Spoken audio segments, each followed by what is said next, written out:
Dear student, now we are going to discuss one a very important aspect of the BNSS, that is conditions requisite for initiating a proceeding, which contain under chapter 15, section 210 to 222. Earlier it was the chapter 14, section 190 to 199 in CRPC. As we know very well that there are three terms which is very important under the BNSS, that is investigation, inquiry and trial. We have already studied in earlier video that what is the investigation and what was the purpose of the investigation. In this top video, we will cover the terms inquiry, which is condition requisite for initiating of the proceeding. अगर आप देखें दोस्तों तो inquiry होती किस लिए है, inquiry का पर्पज क्या है, और इन्वेस्टिगेशन के बाद जनरली कोर्ट जो है उस जो पुलिस रिपोर्ट सबमिट की जाती है उसके ऊपर जो है कोर्ट कॉग्निजेंस लेती है। इस यहीं से हम लोग का इंक्वायरी का जो एस्पेक्ट जो है वो प्रारंभ हो जाता है, और इंक्वायरी जैसे ही समाप्त होती है वैसे ही ट्रायल प्रारंभ हो जाती है। तो इंक्वायरी का जो बेसिक पर्पज होता है, अगर आप देखें तो a proceedings in which the authenticity of the case has to be recognise. Case की सत्यता यानी कि जो मामला आया है उसकी सत्यता के बारे में जो पता लगाया जाता है उसको इंक्वायरी कहते हैं। ऐसी कार्रवाई जिसमें कि अगर मामले की सत्यता का पता लगाया जाएगा, मामला सही है या गलत है, या ये काम जो है, ये जो इंक्वायरी और ट्रायल का काम है वो मजिस्ट्रेट या कोर्ट करती है, जबकि इन्वेस्टिगेशन का काम जो है वो पुलिस ऑफिसर करता है। यानी कि इन्वेस्टिगेशन का जो बेसिक पर्पज होता है वो होता है कलेक्शन ऑफ एविडेंसेस, जबकि इंक्वायरी का बेसिक पर्पज होता है वो होता है कि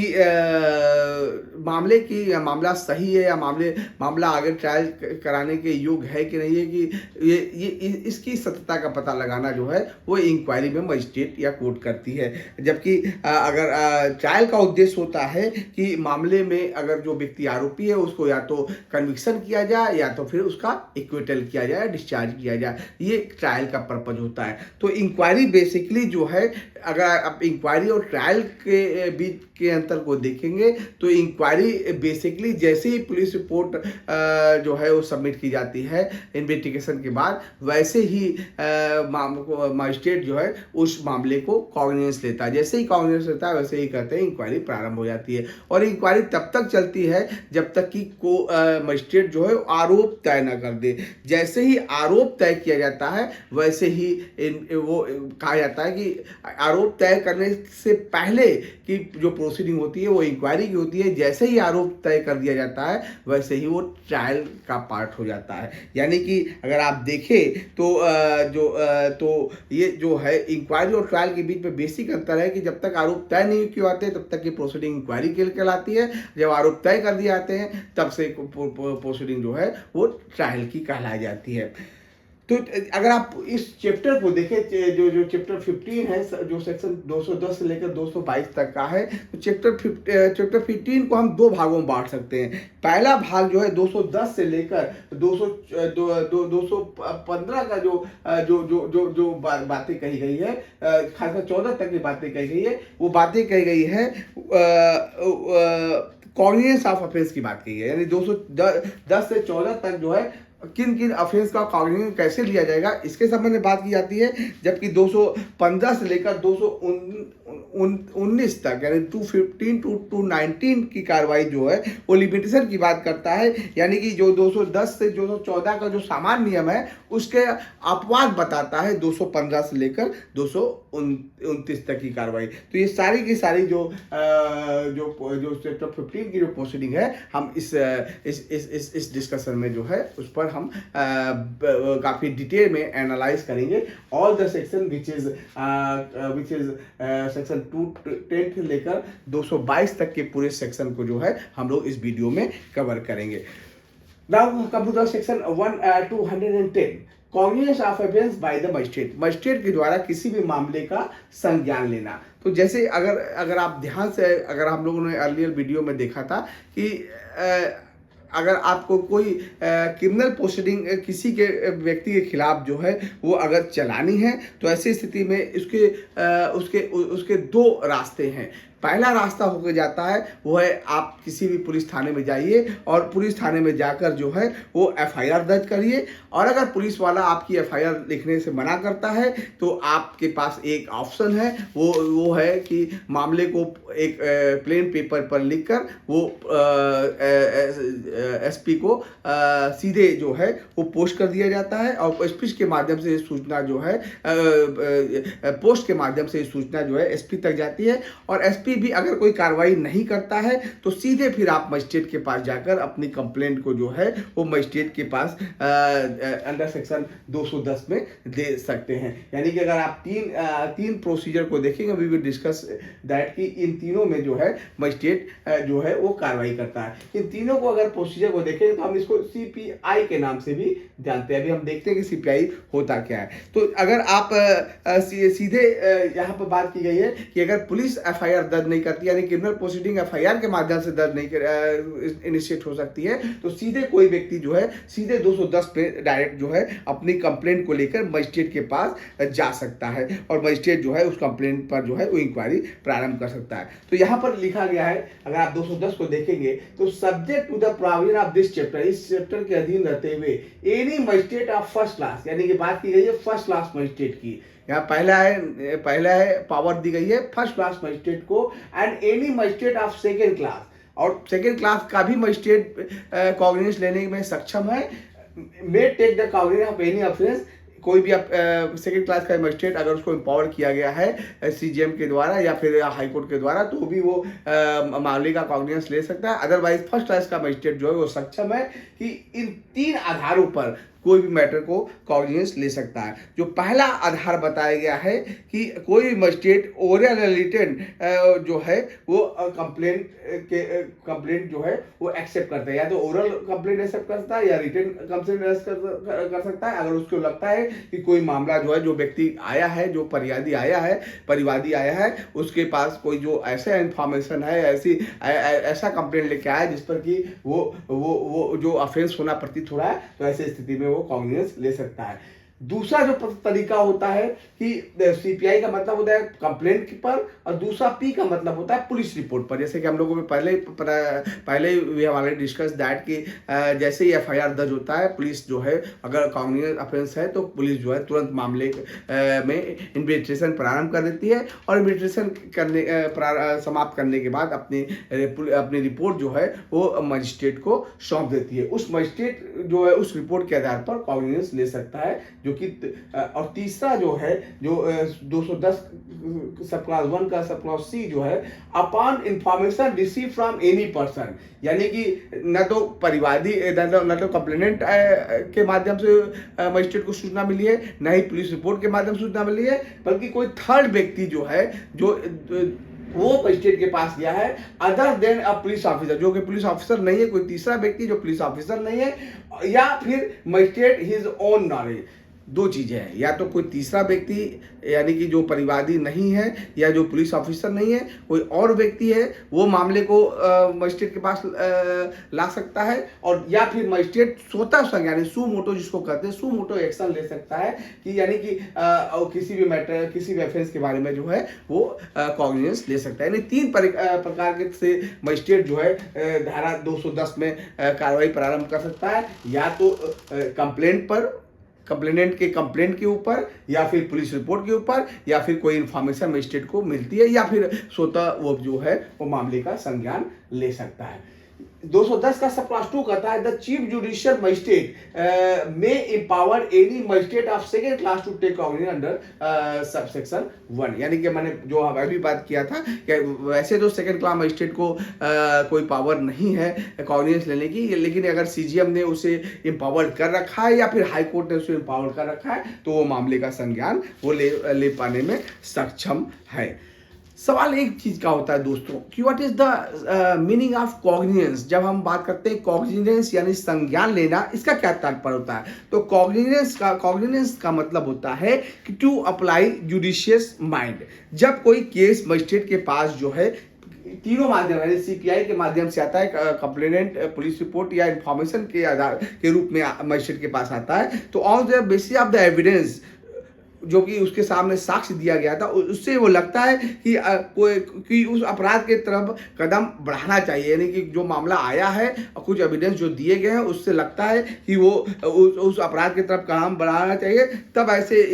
ऐसे ऐसे स्थिति में जो है मजिस्ट्रेट जो है वो एक्यूज को बुला सकता है, अरेस्ट करा सकता है, या तो यानी to take judicial notice on any fact, इसे यानी टू टेक और judicial notice on any fact and judicial mind apply करता है, उसी को ही कॉग्निजेंस कहा जाता है, यानी संज्ञान लेना कहा जाता है। तो अगर आप देखें तो 210 में से यही कहा गया है कि मजिस्ट्रेट 3 प्रकार से जो है वो संज्ञान ले सकता है, या तो पुलिस यानी कंप्लेंट के आधार पर, या पुलिस रिपोर्ट के आधार पर, या खुद ही इंफॉर्मेशन के आधार पर, या फिर सो मोटो जो है वो कर सकता है। 211 में बात की गई है transfer of application of accused, यानी कि अगर आप देखें तो 210 सी अगर आप देखें तो उसी 210 सी के अंतर्गत कहा गया है, अगर आप देखें when a magistrate take cognizance of an offence under clause C of subsection 1, यानी इस क्लॉज की बात की है, और upon information receive from any person other than a police officer और upon his own knowledge under of the section 2 the accused shall, या shall word का प्रयोग किया गया, यानी कि मैंडेटरी है ये चीज करना मजिस्ट्रेट के लिए, before any evidence is taken, यानी एविडेंस लेने से पहले टू बी इन्फॉर्म, उस मजिस्ट्रेट जो है एक्यूज को इन्फॉर्म करेगा that he is entitled to have the case inquire into और trial by other magistrate. Magistrate जो है एविडेंस लेने से पूर्व जो है वो एक्यूज को ये बताएगा, ये इसकी मैंडेटरी यानी शैल शब्द का प्रयोग किया गया है, यानी मजिस्ट्रेट के लिए मैंडेटरी है कि वो एक्यूज को ये बताए कि वो चाहे तो अपना इंक्वायरी और ट्रायल जो है किसी और मजिस्ट्रेट से वो करवा सकता है। ये मैंडेटरी क्लॉज, मैं बार बार बोल रहा हूँ कि एक्यूज को बताने ही पड़ेगा कि वो जो है अपना केस किसी और मजिस्ट्रेट के पास ट्रांसफर कर सकता है। जनरली दोस्तों ऐसा होता है, ये क्लॉज का जो बेसिक पर्पज ये होता है कि मजिस्ट्रेट कभी कभी चूंकि सो मोटो कॉग्निजेंस लेने की पावर भी मजिस्ट्रेट के पास है, तो हो सकता है कभी कभी मजिस्ट्रेट जो है वो किसी पर्सनल ग्रूज के कारण, पर्सनल वेंडेटा या दुर्भावना वंश जो है वो एक्यूज के खिलाफ जो है वो अगर कार्रवाई प्रारंभ करता है, तो ऐसी स्थिति में एक्यूज के पास 211 के अंतर्गत अधिकार दिया गया है कि वो चाहे तो किसी और मजिस्ट्रेट को जो है वो किसी और मजिस्ट्रेट के पास अपना केस को जो है वो ट्रांसफर करा सकता है। लेकिन याद रखिएगा एक्यूज के आधार पर मजिस्ट्रेट का चयन नहीं होगा, यानी कि एक्यूज ये नहीं कहेगा कि वो अपना केस फलाने मजिस्ट्रेट के पास ले जाना चाहता है ना, एक्यूज जो है सिर्फ केस के ट्रांसफर करने का एप्लीकेशन देगा। जो पावर है वो है सीजीएम को, चीफ जुडिशियल मजिस्ट्रेट को पावर है कि वो जो है यहाँ पर the case shall be transfer to such another magistrate as may be specified by the CGM in this behalf, यानी कि मजिस्ट्रेट यानी चीफ जुडिशियल मजिस्ट्रेट ये डिसाइड करेगा कि उस एक्यूज का जो ट्रांसफर का एप्लीकेशन है उसके ऊपर किस मजिस्ट्रेट को जो है वो मामले को ट्रांसफर करना है। एक्यूज डिसाइड नहीं करेगा बल्कि सीजीएम डिसाइड करेगा कि किस मजिस्ट्रेट को उस केस को ट्रांसफर करना है। यहाँ छोटी सी बात बस कही गई है। सेक्शन 212 जो है, जो earlier it was section 192 making over of cases to magistrate, यानी 2 टर्म अगर आप देखें तो यहाँ पर 212 में जो बात किया गया है कि 2 टर्म हम लोग को समझना होगा, एक होता है मेकिंग ओवर, एक होता है कमिटल। मेकिंग ओवर का मतलब होता है एक बहुत सिंपल अगर आप शब्दों में देखें तो अगर अपर कोर्ट जो है वो लोअर कोर्ट को मामला ट्रांसफर कर दिया, यानी कोई हायर कोर्ट है वो अपने लोअर, जैसे हमारी सेशन कोर्ट है तो सीजीएम कोर्ट है तो जुडिशियल मजिस्ट्रेट फर्स्ट क्लास और सेकंड क्लास को अगर मामले को ट्रांसफर करती है तो ऐसे तो या किसी काम को करने के लिए कहती है तो ऐसे तो इस चीज को कहा जाता है मेक ओवर, यानी कि हायर कोर्ट लोअर कोर्ट को अगर निर्देश देती है या मामले को ट्रांसफर करती है तो उसे मेकओवर कहा जाएगा। और अगर कोई लोअर कोर्ट जैसे जेएमएफसी है, judicial magistrate first class, judicial magistrate second class, मामले को अगर चीफ जुडिशियल मजिस्ट्रेट या सीजीएम को या फिर कोर्ट ऑफ सेशन को ट्रांसफर करती है, यानी कि नीचे वाली कोर्ट ऊपर वाले कोर्ट को जो है मामले को ट्रांसफर करती है तो इसे कमिटल कहा जाता है। उसे जो है जो लीगल टर्मिनोलॉजी की भाषा में जो है कमिटल कहा जाता है। यानी कि अपर कोर्ट लोअर कोर्ट को मेक ओवर करती है और लोअर कोर्ट अपर कोर्ट को जो है वो कमिटल करती है मामले का। तो यानी यहाँ कहा गया एनी सीजीएम जुडिशियल मजिस्ट्रेट में after taking cognizance of an offence, मामले का संज्ञान लेने के पश्चात make over the case for inquiry और trial to any other competent magistrate subordinate to him. कोई भी जुडिशियल मजिस्ट्रेट को लगता है कि जो वो मामला को कॉग्निजेंस लिया है, उसे लगता है कि वो मामला जो है वो जुडिशियल मजिस्ट्रेट फर्स्ट क्लास या सेकंड क्लास को ट्रांसफर किया जाना चाहिए, तो ऐसी स्थिति में वो उस मामले को मेक ओवर कर सकता है। यहाँ पर दूसरी बात कही गई है सेक्शन 212 के सब क्लास 2 में, any magistrate of first class empowered by CJM may after taking cognizance of an offence make over the case for inquiry or trial to such other magistrate as the CJM may specify and thereupon such magistrate may hold the inquiry। यहाँ पर अगर आप बात समझे तो ये बात की गई है कि अगर CJM के पास जो, क्योंकि सीजीएम के पास जनरली कई जो है एडमिनिस्ट्रेटिव पावर भी होते हैं और कभी कभी वो अपने वर्कलोड के कारण को कम करने के लिए जो है अपने केसेस को जो है वो ट्रांसफ़र कर देता है अपने सबऑर्डिनेट को। तो ये भी हो सकता है कि मजिस्ट्रेट जो है किसी मजिस्ट्रेट जो सीजीएम जो है किसी सेकेंड क्लास मजिस्ट्रेट को एम्पावर करते हैं और वो मामले का संज्ञान कॉग्निजेंस ले सकते हैं, या फिर फर्स्ट क्लास मजिस्ट्रेट किसी मामले की संज्ञान लेने का पावर है, लेकिन सीजीएम चाहते हैं कि वो मामला जो है इंक्वायरी ट्रायल किसी अन्य मजिस्ट्रेट द्वारा किया जाए, तो सीजीएम ऐसा कर सकते हैं। और किसी यानी कि अगर कोई मजिस्ट्रेट एम्पावर्ड भी है कि मामले का संज्ञान लेने के लिए, लेकिन अगर सीजीएम चाहते हैं कि वो मजिस्ट्रेट उस मामले को न देखे, कोई और मजिस्ट्रेट उस मामले को देखेगा, तो यहाँ पर ये बात 212 के सब क्लास 2 में कही गई है कि सीजीएम जिस भी मजिस्ट्रेट को चाहता है कि वो एक मजिस्ट्रेट से वो केस को लेकर किसी दूसरे मजिस्ट्रेट को जो है वो उसको सौंप सकता है, और वो मजिस्ट्रेट जो है उस केस का जो है वो आगे इंक्वायरी और ट्रायल करेगा। सेक्शन 213 में बात की है cognizance of offences by court of session. कब और किन परिस्थितियों में कोर्ट ऑफ सेशन जो है वो मामले का संज्ञान लेता है। दोस्तों यहाँ ध्यान रखिएगा, यहाँ पर साफ साफ वर्ड लिखा हुआ एक्सेप्ट एज अदरवाइज, यानी कि आपराधिक परिस्थितियों को छोड़ दिया जाए तो court of session no court of session shall take cognizance of any offence. सामान्यतः कोर्ट ऑफ सेशन को कोई भी ऑफेंस का संज्ञान लेने की पावर नहीं होती है as a court of original jurisdiction unless the case has been committed to it by a magistrate under this संहिता। इसका मतलब ये हुआ दोस्तों कि ओरिजिनल जुरिडिक्शन में कोई भी कोर्ट ऑफ सेशन जो है वो उसको अधिकार नहीं है कि वो किसी भी मामले का डायरेक्ट संज्ञान ले सके, चाहे वो सीपीआई के माध्यम से यानी कंप्लेनेंट और पुलिस रिपोर्ट और अदर इंफॉर्मेशन के आधार पर भी कोर्ट ऑफ सेशन किसी भी मामले का डायरेक्ट स्वतः संज्ञान नहीं ले सकता है। कोर्ट ऑफ सेशन तभी मामले का संज्ञान लेगा जब या तो judicial magistrate first class, second class या फिर सीजीएम उसे मामले को कमिट करता है, तभी वो मामले संज्ञान ले सकता है। डायरेक्ट ओरिजिनल जुरिडिक्शन में उसे मामले का संज्ञान लेने का अधिकार नहीं है। लेकिन अगर यानी हाई कोर्ट अगर कोर्ट ऑफ सेशन को मामले को मेक ओवर करता है या फिर JMFC first class, second class या फिर सीजीएम जो है मामले को कमिट करता है यानी ऊपर वाले कोर्ट में भेजता है, तब वो कोर्ट ऑफ सेशन जो है वो मामले को ले सकता है। अदरवाइज ओरिजिनल जुरिडिक्शन में कोर्ट ऑफ सेशन को कोई पावर नहीं है संज्ञान लेने का। 214 बात करता है एडिशनल सेशन जज to try cases made over to them, यानी कब और किन परिस्थितियों में एडिशनल सेशन जज को पावर है कि वो मामले को कॉग्निजेंस ले सके। तो एडिशनल सेशन जज जो है वो कॉग्निजेंस लेने के लिए या तो फर्स्ट क्लास या तो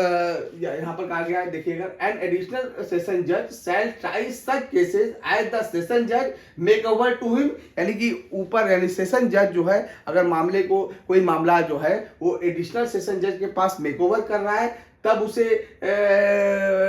मामले को कॉग्निजेंस लेने का अधिकार है, और या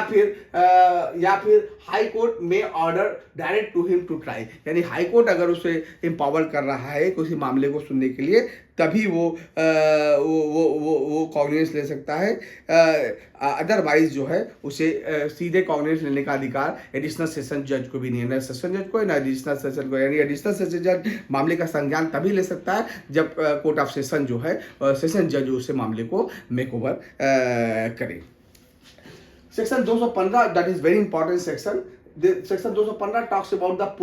prosecution for contempt of lawful authority of public servant for offence against public justice and for offences relating to document given in evidence। ये थोड़ा सा लेंदी चैप्टर है, इसको ध्यान से अगर आप समझेंगे क्योंकि ये बहुत ही ज़रूरी है और बहुत ही इम्पॉर्टेंट यहाँ पर एस्पेक्ट है इस 215 में, और काफ़ी बड़ा चैप्टर है दोस्तों। इसको ध्यान से सुनिएगा, मेरे ख्याल से there is no any problem as far the understanding is concern. 215 उन लोगों की बात करता है जो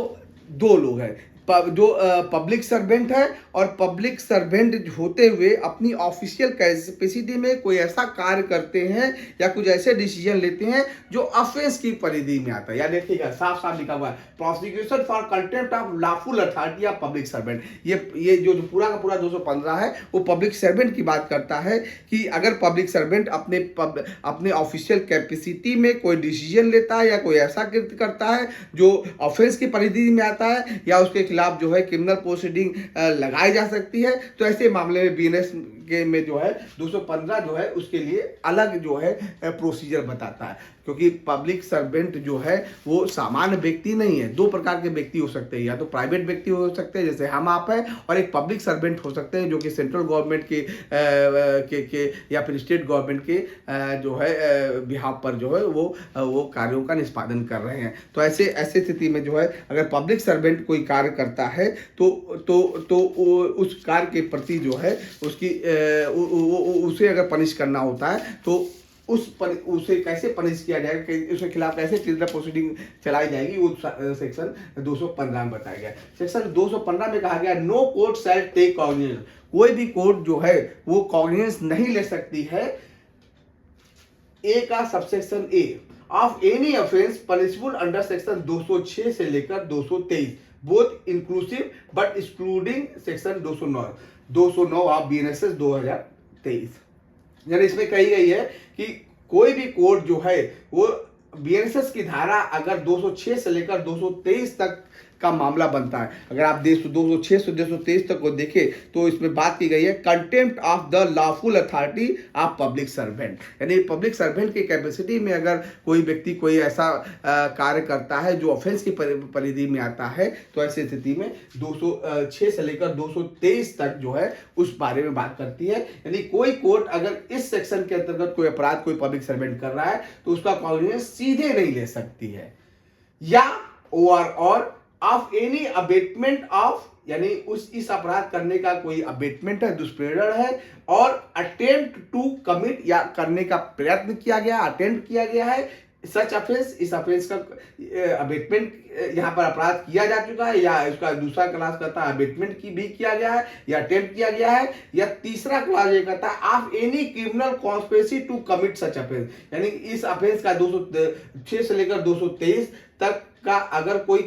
अपराध करने का कोई क्रिमिनल कॉन्स्पिरेसी आपराधिक षड्यंत्र भी किया गया है, तो ऐसी स्थिति में अगर पब्लिक सर्वेंट के खिलाफ कोई एक्शन लेना है तो सीधे कोर्ट डायरेक्ट नहीं लेगी, बल्कि यहां पर बात की गई है except on the complaint in writing of the public servant concern. कोई भी पब्लिक सर्वेंट जो है वो रिटन कंप्लेंट, यानी कि दो व्यक्ति की बात हुई, एक पब्लिक सर्वेंट जो अपराध कमिट करता है और दूसरा पब्लिक सर्वेंट जो रिटन कंप्लेंट करके दूसरे पब्लिक सर्वेंट को चाहता है कि मामले को संज्ञान में लाए, यानी कि मामले को क्रिमिनल प्रोसीडिंग प्रारंभ हो। यानी कि दूसरा पब्लिक सर्वेंट जो है वो या तो रिटन कंप्लेंट करे या फिर of some other public servant to whom he is subordinate to, जिसका कि वो सबऑर्डिनेशन में है, वो चाहे सुपीरियर अथॉरिटी चाहे तो वो व्यक्ति कंप्लेंट करे अपने सबऑर्डिनेट व्यक्ति को जिसने कि ऐसा कोई पब्लिक सर्वेंट की कैपेसिटी में कोई कार्य किया है जो अपराध की श्रेणी में आता है, या और some other public servant who is authorised by the concern public servant so to do. तो अगर आप देखें तो ये तीनों क्लॉज जो है वो बात करता है कि अगर कोई पब्लिक सर्वेंट जो है वो क्योंकि देखिए दोस्तों दो चीज़ बात समझिए, अगर कोई प्राइवेट पर्सन कोई ऑफेंस करता है तो ऐसी स्थिति में जो है वो पुलिस जो आप कोई भी व्यक्ति थाने में जाकर उसके खिलाफ एफआईआर दर्ज करता है और सीपीआई के माध्यम से या फिर एफआईआर दर्ज करता है तो एफआईआर के माध्यम से या फिर पुलिस रिपोर्ट के माध्यम से या फिर इंफॉर्मेशन के माध्यम से वो कोई भी क्रिमिनल प्रोसीडिंग किसी प्राइवेट व्यक्ति के ऊपर चला जा सकता है। लेकिन अगर व्यक्ति लेकिन पब्लिक सर्वेंट रहेगा तो ऐसी स्थिति में उसके खिलाफ डायरेक्ट कोई भी प्रोसीडिंग नहीं चलाई जाएगी, बल्कि प्रोसीडिंग तभी चलाई जाएगी जब कोई अदर पब्लिक अथॉरिटी जो है, पब्लिक सर्वेंट जो है वो जो है वो रिटन कंप्लेंट जो है वो करे। यानी कि किसी दूसरे पब्लिक यानी कि जब रिटन कंप्लेंट किसी पब्लिक सर्वेंट के अगेंस्ट किसी दूसरे पब्लिक सर्वेंट ने नहीं दी है तब, या उसके सुपीरियर या फिर उसके सुपीरियर अथॉरिटी ने नहीं कोई कंप्लेंट की है, तब तक जो है यानी कि कोई भी क्रिमिनल प्रोसीडिंग इस पब्लिक सर्वेंट के खिलाफ नहीं इनिशिएट किया जा सकता है। दूसरा क्लॉज ये कहता है कि यो सारे of any offence punishable under any of the following section of BNS 2023, namely section 229 से लेकर 233 both inclusive, 236, 237, 242, 248 both inclusive and section 267 when such offence is alleged to have committed or in relation to any proceeding in any court। और अगर आप देखें तो दोस्तों जो बात की गई है कि सेक्शन 215 में सब क्लॉज 1 में कहा गया है कि 206 से लेकर 23 तक का कोई ऑफेंस है तो जब तक रिटन कंप्लेंट किसी और पब्लिक अथॉरिटी के द्वारा, पब्लिक सर्वेंट के द्वारा नहीं आती या फिर उसके सुपीरियर अथॉरिटी के द्वारा कोई रिटन कंप्लेंट नहीं की जाती तब तक उसके खिलाफ कोर्ट सीधे कॉग्निजेंस नहीं ले सकता है। और दूसरा क्लास कहती है कि अगर एविडेंस जो है, अगर जो है बीएनएस की धारा कोई भी अपराध जो है बीएनएस की धारा 229 से लेकर 233, 236, 37, 242 से लेकर 48 और 267 के अंतर्गत अगर इन सेक्शन को आप देखेंगे जो 229 से लेकर 233 तक की बात की गई है, जो बात की गई है दोस्तों इसमें 229 से लेकर 233 तक की बात की गई है, वो बात की गई है fabricating document, false evidence, false certificate. अगर कोई व्यक्ति कोई फैब्रिकेटिंग डॉक्यूमेंट कोर्ट में लगाता है, फॉल्स एविडेंस कोर्ट में लगाता है, फॉल्स सर्टिफिकेट कोर्ट में लगाता है तो ऐसी स्थिति में जो है कोर्ट जो है ऐसे व्यक्ति के खिलाफ जो है वो जो है वो क्रिमिनल प्रोसीडिंग चलाने का यानी उस व्यक्ति के खिलाफ जो है वो कंप्लेंट कर सकती है। तो यहाँ पर इसकी बात बताता है सेक्शन 215 का बी सब क्लॉज 2 ये कहता है of any offence describe in section 1 of section 1 of section 336 से लेकर 340 और section 242 punishable under the Samhita when such offense is alleged to have been committed in respect of document produced or given in evidence in a proceeding of the court। तीसरा class कहता है कि of any criminal conspiracy to commit और attempt और commit और ये सच offence. तो अगर आप दोस्तों इसको बी क्लॉज को पूरा देखेंगे, 1, 2, 3 को देखेंगे तो यहाँ पर साफ साफ कहा गया है कि कोई भी व्यक्ति अगर कोर्ट में कोई फॉल्स डॉक्यूमेंट जमा करता है, फैब्रिकेटिंग डॉक्यूमेंट जमा करता है, फॉल्स सर्टिफिकेट कोर्ट में जमा करता है तो ऐसे स्थिति में जो है ऐसी स्थिति में जो है वो मामला क्या होगा। तो ऐसे स्थिति में मामले की कार्रवाई कैसे चलेगी इसके संबंध में बात की जाती है। तो अगर आप देखें तो सेक्शन 300 सेक्शन जो है 215 जो है 215 का सब क्लॉज बी को अगर आप देखें तो यहाँ पर स्पष्ट बात की गई है कि कोई ऐसा व्यक्ति जो है कोर्ट में अगर इस तरह के डॉक्यूमेंट सबमिट करता है तो कोर्ट जो है तो ऐसी स्थिति में कोर्ट को ही कॉग्निजेंस लेने का अधिकार दिया गया है। अर्थात कोई भी व्यक्ति जो है अगर कोई 215 के अंतर्गत अगर कोई व्यक्ति कोर्ट में फॉल्स डॉक्यूमेंट सबमिट करता है तो दूसरा कोर्ट जो है उस पर कॉग्निजेंस लेगा और जो है वो दूसरा कोर्ट जो है उस कॉग्निजेंस को लेकर वो पहले वाले कोर्ट को सूचित करेगा। यानी कोर्ट ही मामले को संज्ञान ले सकती है। कोई प्राइवेट व्यक्ति जो है वो फॉल्स डॉक्यूमेंट अगर कोर्ट में जमा किया गया है तो वो मामले को सीधे संज्ञान नहीं ले सकती है। लेकिन ये जो है सेक्शन 340 जो पुरानी सीआरपीसी की धारा 340 जो है वो इसका अपवाद है। 340 से कहती है कि कोई भी प्राइवेट व्यक्ति जो है जो 215 1B में के अंतर्गत अगर कोई अपराध करता है, यानी यदि किसी व्यक्ति को लगता है कि किसी व्यक्ति ने मामले में किसी कोर्ट में फॉल्स डॉक्यूमेंट दिया है तो वो व्यक्ति कंप्लेंट ना करके एक एप्लीकेशन देगा और उस एप्लीकेशन पर कोर्ट जो है वो प्रीलिमिनरी इंक्वायरी कराएगी और प्रीलिमिनरी इंक्वायरी करने के बाद अगर कोर्ट को लगता है कि वाकई में व्यक्ति ने फॉल्स डॉक्यूमेंट दिया है तो फिर कोर्ट जो है वो कंप्लेंट दर्ज कर लेती है और यदि कोर्ट ऐसा करती है तभी उसका जो है कॉग्निजेंस जो है वो सेक्शन 215 के तहत जो लिया जाता है। यानी कि 215 में जो अगर कोई व्यक्ति 215 के साथ क्लॉज बी ये कहता है कि अगर कोई व्यक्ति जो है कोर्ट में कोई फॉल्स डॉक्यूमेंट सबमिट करता है तो ऐसी स्थिति में कोर्ट जो है वो खुद ही यानी मजिस्ट्रेट खुद ही संज्ञान ले या मजिस्ट्रेट के बिहाफ पर कोई और व्यक्ति जो है वो संज्ञान ले सकती है। यहाँ बात की गई है by such except on the complaint in writing of that court. यानी कोर्ट जो है राइटिंग में वो कंप्लेंट करेगी अगर किसी व्यक्ति ने कोई फॉल्स डॉक्यूमेंट सबमिट किया है और by such officer of the court as that court may be authorised in writing. यानी कोर्ट ने किसी और व्यक्ति को अथॉराइज कर रखा है कि आप जो है इस व्यक्ति के खिलाफ जो है फॉल्स डॉक्यूमेंट के आधार पर केस दायर करें मामले तो कंप्लेंट दायर करें, तो वो कंप्लेंट कोई दूसरा व्यक्ति भी दायर कर सकता है और some other court to which that court is subordinate. कोई जो है कोई उस कोर्ट का जो सबऑर्डिनेट कोर्ट है वो भी चाहे तो फॉल्स डॉक्यूमेंट के मामले में किसी व्यक्ति के खिलाफ जो है वो कंप्लेंट दायर कर सकती है। यानी कि ये 215 का क्लॉज बी जो है सिर्फ कोर्ट को ही पावर है कि वो मामले को अगर कोई व्यक्ति कोर्ट में फॉल्स डॉक्यूमेंट सबमिट किया है तो उस व्यक्ति के खिलाफ जो है वो कंप्लेंट कर सकती है। सेक्शन 215 का सब क्लॉज 2 ये कहता है where the complaint has been made by a public servant, जहां पर किसी पब्लिक सर्वेंट के द्वारा कोई कंप्लेंट किया गया है और by some other public servant who has been authorized to do so under section A of the section 1 or who has authorized such public servant order the withdrawal of the complaint and send a copy to such order to the court and upon its receipt by the court no further proceedings shall be taken on the complaint। यहाँ पर दोस्तों ये बात की गई यहाँ पर 220 में 215 सब क्लॉज बी में बात की गई है कि कोर्ट में अगर कोई फॉल्स डॉक्यूमेंट सबमिट करता है कोई व्यक्ति तो कोर्ट उसके खिलाफ कंप्लेंट कर सकती है। जबकि दूसरा ये कहता है सब क्लास 2 का 215 का सब क्लास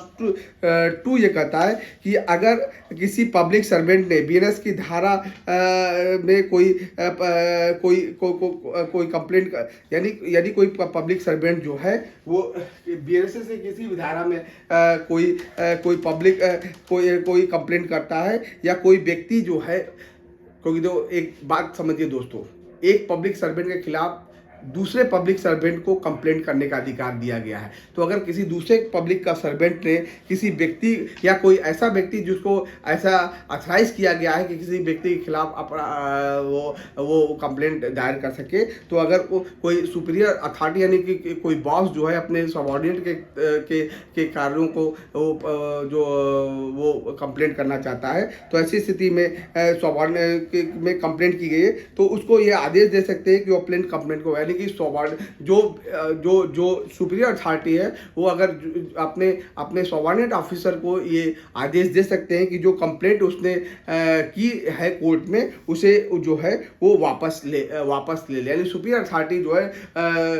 यानी सुपीरियर अथॉरिटी अपने सबऑर्डिनेट ऑफिसर को यहाँ पर कहा गया है कि सुपीरियर अथॉरिटी अपने सबऑर्डिनेट ऑफिसर को ये कह सकता है कि जो कंप्लेंट वो दायर किया गया है उसे वापस ले और उसकी एक कॉपी जो है वो संबंधित कोर्ट को भेज दी जाएगी और ताकि जिससे कि कोर्ट को पता चल सके कि कंप्लेंट वापस ले चुकी है और कोर्ट जो है कोई भी कार्रवाई फर्दर नहीं करेगा। यहाँ पर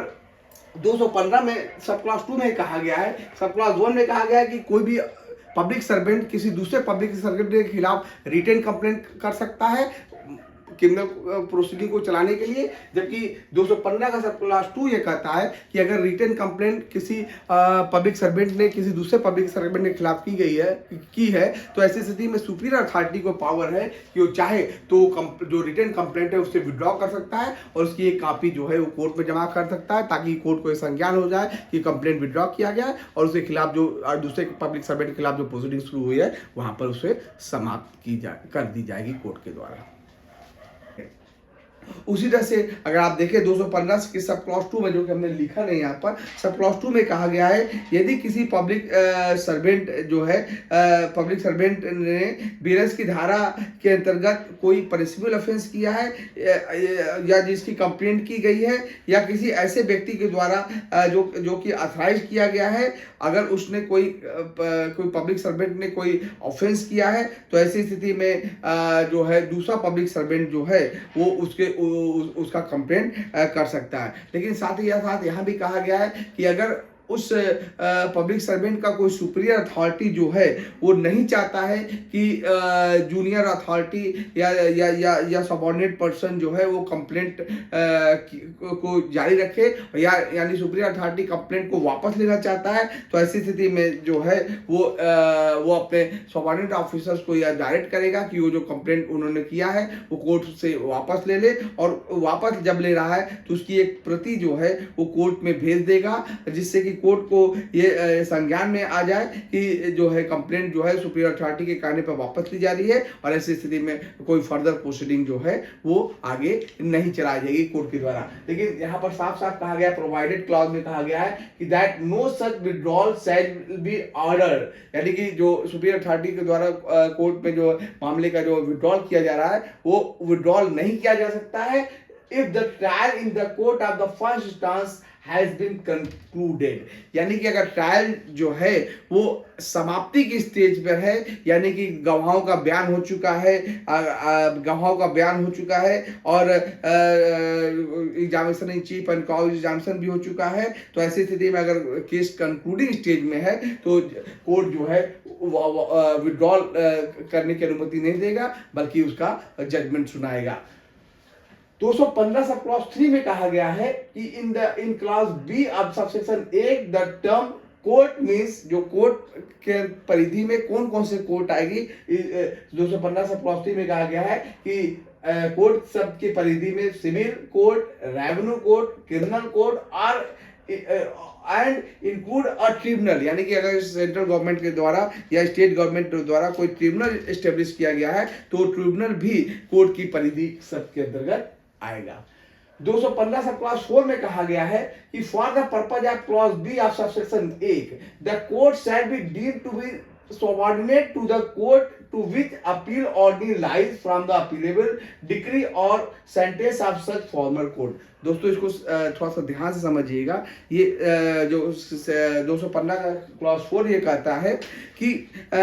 अपीलेट कोर्ट जो है हम किसे मानेंगे। अगर आप सामान्य अर्थ में देखें तो जिस कोर्ट में अपील जा रही है या यदि किसी सबऑर्डिनेट कोर्ट की अपील किसी अन्य कोर्ट में जा रही है तो वो अपीलेट कोर्ट होगा। अगर मान लीजिए कि सीजीएम से अपील जो है वो कोर्ट ऑफ सेशन को जा रही है तो court of session appellate court होगा। दूसरी बात ये कही गई है कि जहां पर अपीलेट कोर्ट कौन होगा इस बात को बीएनएस में नहीं बताया गया है, तो ऐसे मामले में सवाल उठता है कि अपीलेट कोर्ट किस कोर्ट को मानी जाएगी। इसका आंसर ये है कि जो प्रिंसिपल बेंच होगी वो प्रिंसिपल बेंच का वो जो है अपीलेट कोर्ट होगी। प्रिंसिपल बेंच का मतलब अगर आप देखें तो एक डिस्ट्रिक्ट में सेशन कोर्ट के अंतर्गत तमाम मजिस्ट्रेट आते हैं, जैसे कुछ जुडिशल मजिस्ट्रेट फर्स्ट क्लास है, कुछ जुडिशल मजिस्ट्रेट सेकंड क्लास है। यदि यहाँ ऐसे मामलों पे अपील का राइट नहीं है तो फिर प्रिंसिपल कोर्ट यानी कोर्ट ऑफ सेशन जो है वो अपीलेट कोर्ट मानी जाएगी। अब यहाँ बात की गई है प्रोवाइडेड में that where appeal lies to more than one court, जहां पर कि ऐसा कोई मामला है जिसका कि अपील जो है एक से ज्यादा कोर्ट में की जा सकती है, तो ऐसे स्थिति में अपीलेट कोर्ट किसे माना जाएगा? तो यहाँ पर आंसर दिया गया है, the appellate court of the inferior jurisdiction shall be the court to which such court shall be deemed to be the subordinate. यानी कि ऐसे स्थिति में जब एक से ज्यादा अपीलेट कोर्ट में कोर्ट को जुडिशन है, तो ऐसे स्थिति में जो है उसका जस्ट इमीडिएट कोर्ट जो है वो अपीलेट कोर्ट माना जाएगा। जैसे कि मान लीजिए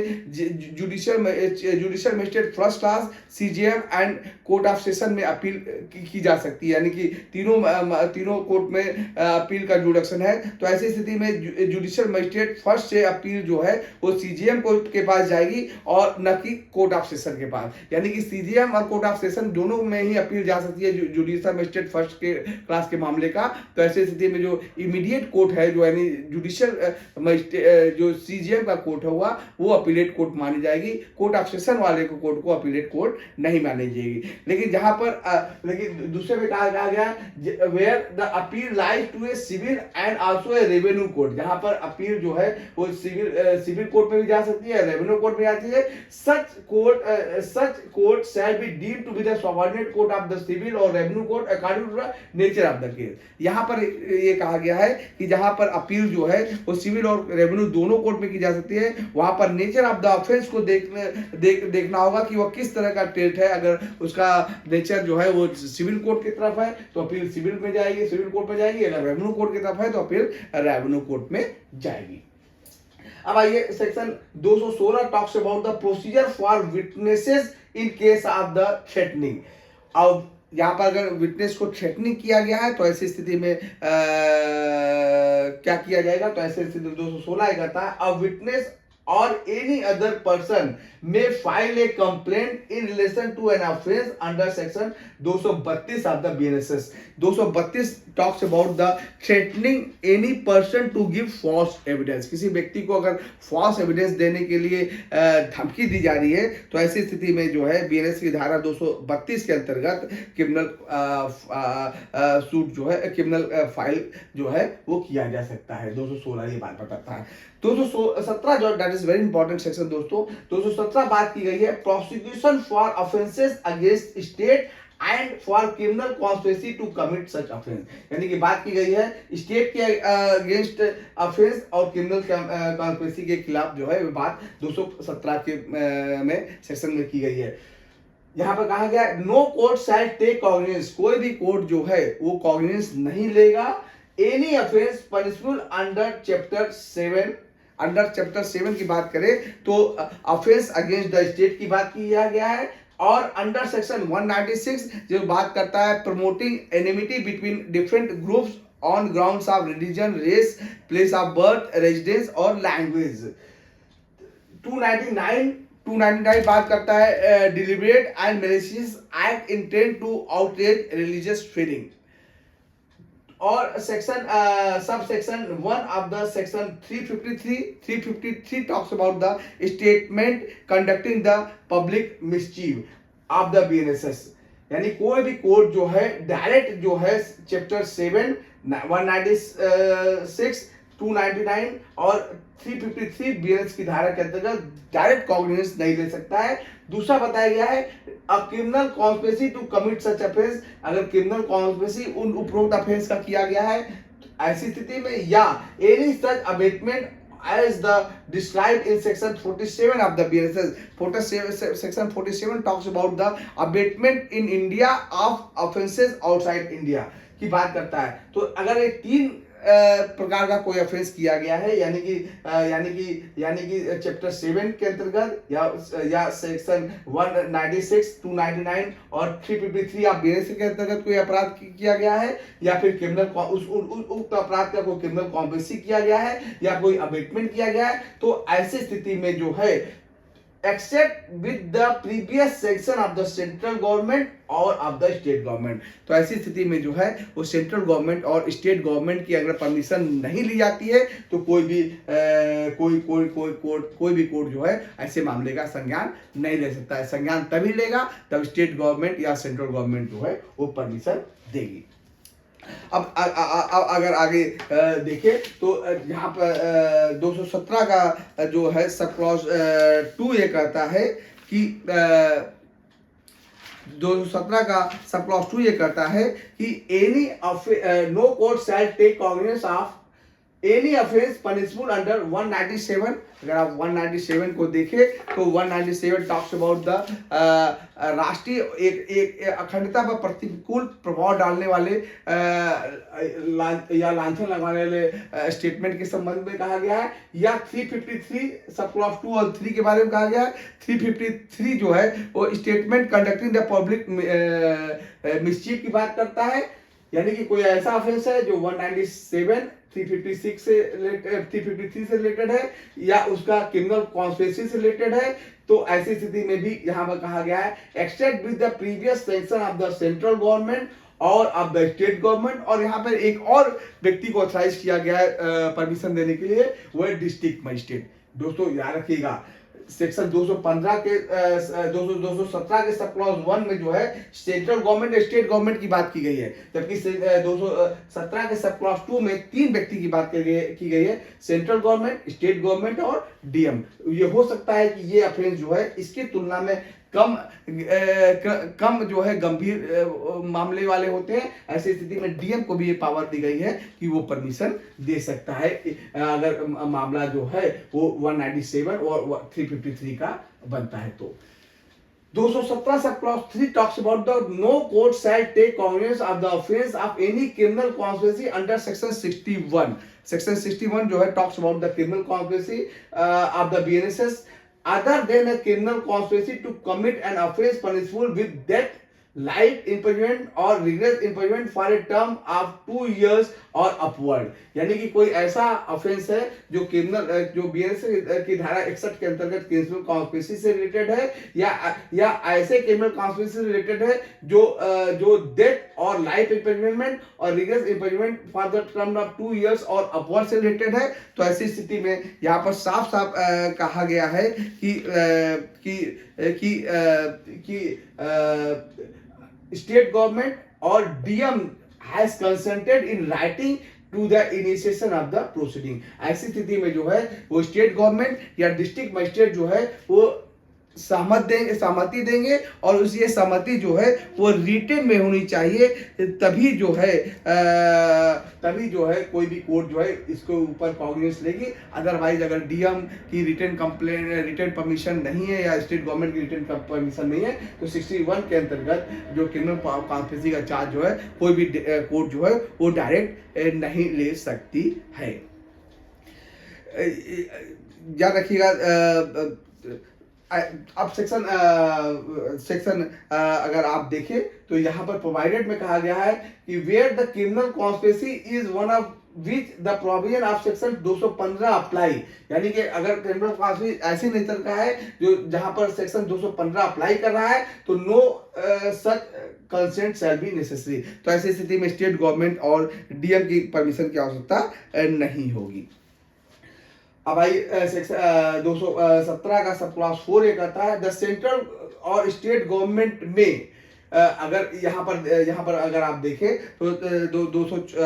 जो सेक्शन 4 ये कहता है कि जो उपरोक्त की परमिशन की बात की गई, जो स्टेट गवर्नमेंट या सेंट्रल गवर्नमेंट या डीएम जो परमिशन दे रहे हैं, इस परमिशन को देने से पहले सब क्लॉज 4 में कहा गया है कि एक प्रिलिमिनरी इंक्वायरी जो है वो अगर सेंट्रल गवर्नमेंट स्टेट गवर्नमेंट या डीएम चाहेगा तो एक प्रिलिमिनरी इंक्वायरी कराएगा और ये प्रिलिमिनरी इंक्वायरी जो है वो पुलिस ऑफिसर करेगा जो इंस्पेक्टर रैंक से नीचे का नहीं है। और प्रिलिमिनरी इंक्वायरी की रिपोर्ट आने पर ही सेंट्रल गवर्नमेंट स्टेट गवर्नमेंट या डीएम जो है डिसीजन लेंगे कि ऐसी स्थिति में परमिशन देनी है कि परमिशन नहीं देनी। यानी कि यहाँ पर उपरोक्त में जो परमिशन की बात की गई है क्रिमिनल कॉन्स्पिरेसी में या फिर 197 में और 353 में या 61 में जो परमिशन की बात की गई स्टेट गवर्नमेंट सेंट्रल गवर्नमेंट या डीएम के द्वारा परमिशन देने की बात की गई है, ये परमिशन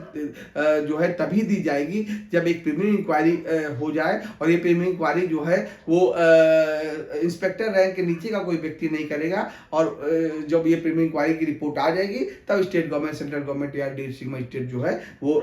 ये डिसाइड करेंगे कि परमिशन देनी है कि परमिशन नहीं देनी है। अब एक दूसरा जो सेक्शन है, जो that is very important section, prosecution of the जजेस एंड पब्लिक सर्वेंट। यानी कि अब तक ये बात की गई थी पब्लिक सर्वेंट से रिलेटेड सारी बातें की गई थी। अब यहाँ पर जजेस, मजिस्ट्रेट और पब्लिक सर्वेंट के को कैसे प्रोसिक्यूट किया जाएगा, इसके संबंध में 218 सेक्शन बता दिए बीएनएसएस की धारा। जो सब क्लॉज 1 कहता है, when any person who is, कोई ऐसा व्यक्ति जो हु इज और वाज अ जज, जो जज है या रह चुका है, और मजिस्ट्रेट, जो मजिस्ट्रेट है या रह चुका है, और ए पब्लिक सर्वेंट, या जो कोई पब्लिक सर्वेंट है, अगर not removed from his office saved by और with the sanction of the government is accused of any offence alleged to have been committed by him, वो उसने कोई ऐसा अपराध किया, यानी जो जज है या मजिस्ट्रेट है या पब्लिक सर्वेंट है, वो जो ऐसा अपराध किया है वाइल्ड एक्टिंग, जो कि कृत्य किया है, और purporting to act in the discharge of his official duty, यानी कि कोई ऐसा उसने जो है अपने ऑफिशियल कैपेसिटी में काम करते के दौरान कोई ऐसा कृत्य किया है जिसके जिसके जिसके जिसके लिए उसके ऊपर कोई क्रिमिनल केस चलाना है, तो ऐसी स्थिति में कोई भी कोर्ट जो है वो criminal court, no court shall take cognizance of such offence, कोई भी कोर्ट जो है वो सीधे कॉग्निजेंस नहीं लेगी, except with the previous sanction save as otherwise provided in the Lokpal and Lokayukta act 2013। यानी कि कोई अगर कोई जजेस, दोस्तों ध्यान रखिएगा 218 में कहा गया है तो कोई भी जज, मजिस्ट्रेट या कोई पब्लिक सर्वेंट है जो कि अपने ऑफिशियल कैपेसिटी में रहने के दौरान उसने कोई ऐसा कृत्य किया है जो किसी बीएनएस की धारा या किसी अन्य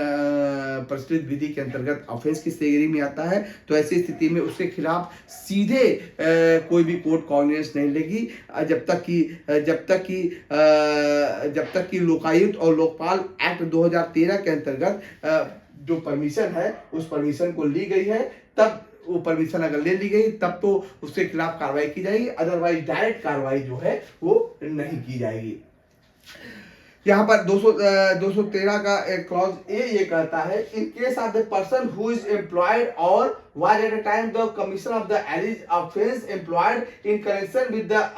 affairs of the union of the central government. यहाँ पर अगर बात की गई है कि कोई भी ऐसा व्यक्ति है जो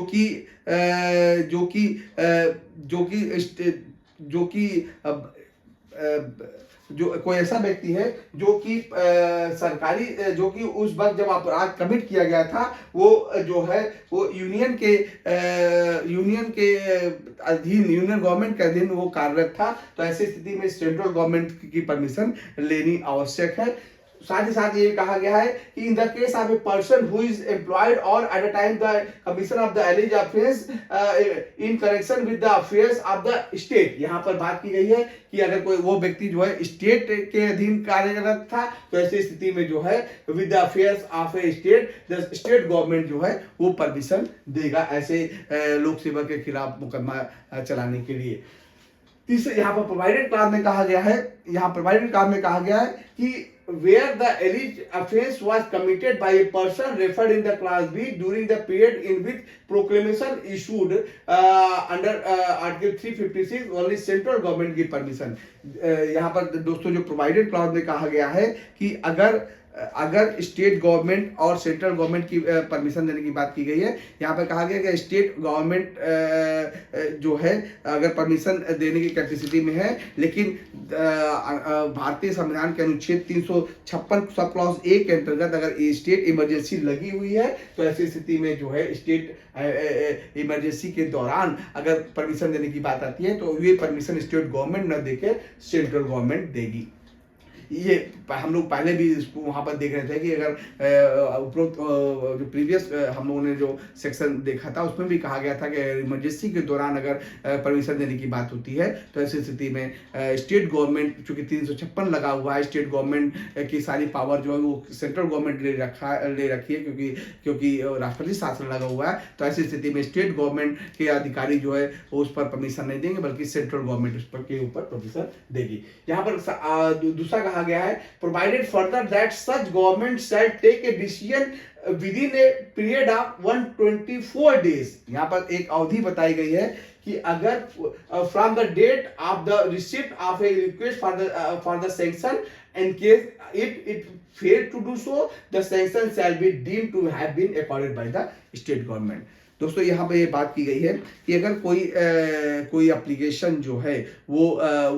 किसी व्यक्ति के खिलाफ, पब्लिक सर्वेंट, जज या मजिस्ट्रेट के खिलाफ चलाने का जो है मामला अगर है, तो ऐसी स्थिति में अगर उसको प्रोसिक्यूट करने की बात की गई है और एप्लीकेशन जो है सेंट्रल गवर्नमेंट, स्टेट गवर्नमेंट के पास आती है और स्टेट गवर्नमेंट के पास ये बाउंड है कि 120 डेज के भीतर जो है वो 120 दिनों के भीतर जो है वो परमिशन देंगे। अगर 120 दिनों के भीतर परमिशन नहीं दी जाती है तो ऐसी स्थिति में 121वें दिन ये मान लिया जाएगा कि परमिशन जो है स्टेट गवर्नमेंट के द्वारा दी जा चुकी है और फिर फर्दर प्रोसीडिंग की जाएगी। यानी 120 दिनों के भीतर स्टेट गवर्नमेंट को डिसाइड करना होता है कि उसे परमिशन देनी है कि नहीं देनी है। 120 दिन जैसे ही बीतेगा 121वें दिन जो है वो प्रोसिक्यूशन की कार्रवाई प्रारंभ